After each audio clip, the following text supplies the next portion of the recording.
4:48 right now. Turning back to your weather impact forecast. Chris, for one, welcome back.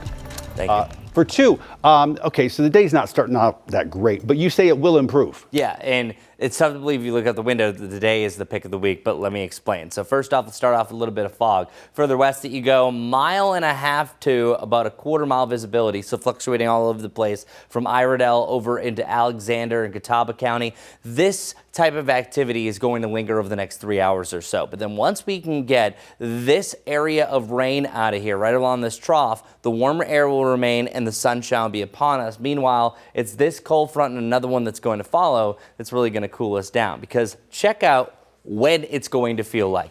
This is crazy to think about. Today feels like October, but by tomorrow we have average temperatures for January, a majority of that forecast. That yes, we are at the time of the year that we should average actually more 50s, but not necessarily the 40s. So enjoy today. That's why today is the pick of the week, really stands out. Over the next 36 hours, we'll have 2 cold fronts move through, and that's why eventually this cooler blue will slide back in. But there's no problems for your Thanksgiving. Just keep that in mind. But we can maybe add a few additional clouds. Now, there's one problem behind these fronts.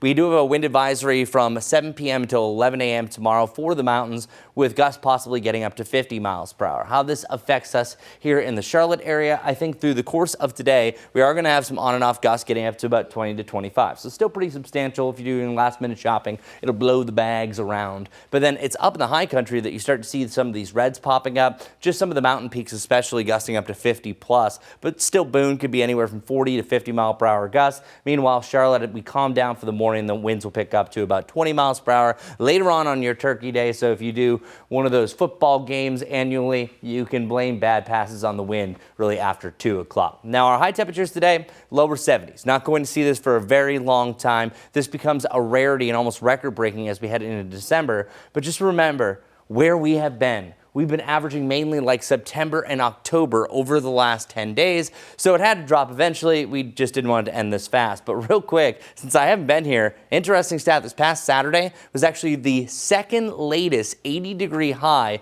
we've ever had in Charlotte history, and that dates back to 1878. Wild stat there. 37 degrees. That's where we're going to be at tomorrow. That's one thing that's really going to be affected. Clear skies to kick off your Turkey Day. And by the time you're doing that turkey prep, 37. By the time you're having the turkey feast, depending on when you do it, maybe around 2, 3 o'clock, highs in the lower 50s. By that turkey nap, like that guy sleeping on the couch, 44 degrees. So we do see the big drop that happens behind this forecast. And then beyond that, we're looking at an increasing chance for rain really by the end of the weekend. So there's a slight chance that we see a little bit of rain on your Sunday for the Panthers game. And at that point, it's a cold rain with highs only in the upper 40s. Yikes. Starting off freezing, by the way, Friday and Saturday morning. That's your weather report.